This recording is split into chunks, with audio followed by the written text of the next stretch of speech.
What's happening, my fellow stock market freaks? It's your boy Kevin. Welcome back to the channel. In today's video, we're going to be talking about Netflix stock, which is down over 25% just today. Netflix stock is puking. It's got a serious case of diarrhea. So we're going to be breaking it down, talking about why the stock is crashing and whether or not it's a buy or a sell. Let's get it. I got the daily chart or the weekly chart pulled up on the screen, and we can see this big giant red candlestick right here is this week's bar, and it is ugly. I have never seen a FANG stock, one of the big giant tech stocks, have a worse day than what Netflix is having today. And it's due to the fact that they missed on their earnings report that was just released. They missed big time. Investors didn't like what they saw, and they're selling the stock off. If we look at the weekly chart, we are approaching levels that we haven't seen in months.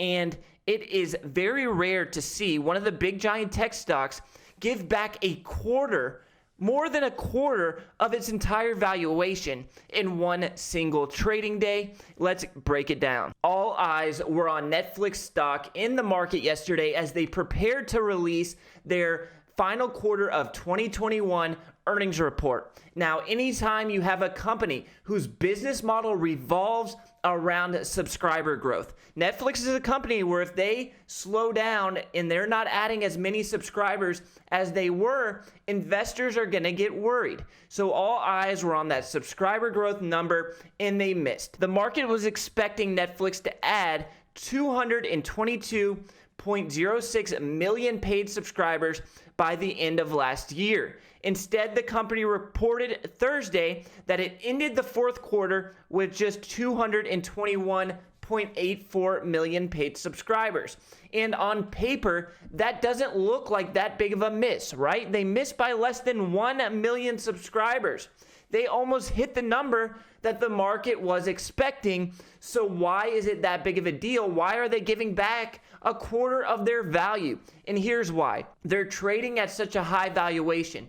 The entire market is trading at such a high valuation that if there's any mistake, if there's any miss, there's going to be a dump, and that's exactly what we're seeing. We've talked about this analogy in the past. When you're driving down the highway at 50 miles an hour, there's room for error. And if you're driving down the highway at 200 miles an hour, you better have your eyes on the road and be focused, because if you hit a little bump, you're going to crash. And that's exactly what happened here. Netflix hit a little bump and the stock is crashing. Investors are worried that the market is starting to get a little bit saturated for Netflix. They are a giant behemoth of a company. Everybody already knows who Netflix is, and the theory that investors have who are selling the stock off is that if you want to be a Netflix subscriber, you probably already are, and it's going to be hard for the company to continue to grow. That being said, Netflix still had a pretty good year growth-wise. They saw revenue grow 16% year over year, and paid memberships rose 9% year over year. But while Netflix is still growing, it's doing so slower than investors want to see. Netflix came out and said that while retention and engagement remain healthy, acquisition growth has not yet reaccelerated to pre-Rona levels. They said, "We think this may be due to several factors, including the ongoing Rona overhang and macroeconomic hardship in several parts of the world, like Latin America." We got Venezuela in Latin America, but I don't think Latin America's economic trouble is to blame.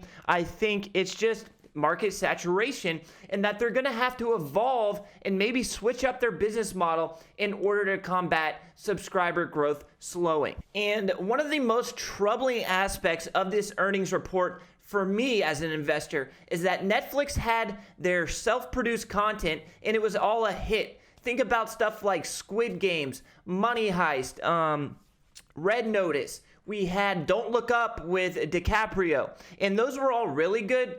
There's really good content. It was really popular content. Some of it went viral, and we still did not see the subscriber growth that was expected.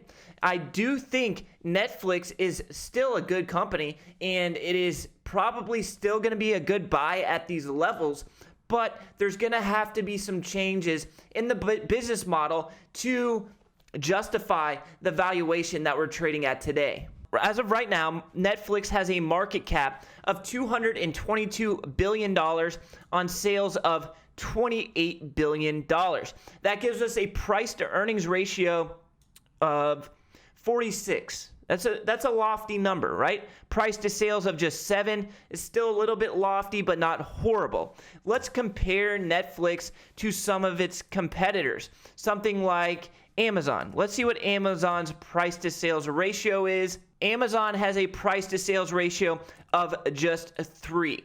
So obviously Amazon, a little bit different of a business model there, but somewhat similar. It's a tech company. It's a FANG stock. They have a price to sales ratio of 3, but their price to earnings ratio is up there similar to Netflix. So the valuations are lining up, but if that subscriber growth starts to slow, we could see Netflix really take a hit. And we think it's ugly today, but if they don't come out with a good earnings report next quarter and the quarters following that, we could see this stock really take a hit, maybe lose up to 50% of its valuation.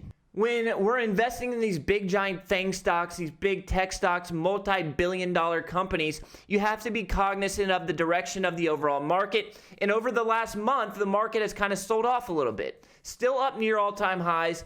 Everything's still okay with the overall market. But if the overall market starts to drag lower, then the FANG stocks are more than likely going to drag lower as they have a very high beta. They are correlated with the direction of the overall market. If the overall market is heading higher, these big FANG stocks are probably going to head higher too. If the overall market is selling off, then Netflix will more than likely sell off with it. That's just the way it is. And as we have seen over the last couple of weeks, the overall market has sold off of those all-time highs, and that obviously did not help Netflix heading into this earnings report. One thing that will help Netflix is they're heading into a giant area of support on the monthly chart. If we look at the monthly chart, we're heading into this consolidation area that we had back in late 2019, even back in 2018. We tested that area several times and finally broke over it. And that is a key area of support. We're trading back at levels that we haven't seen since late 2020.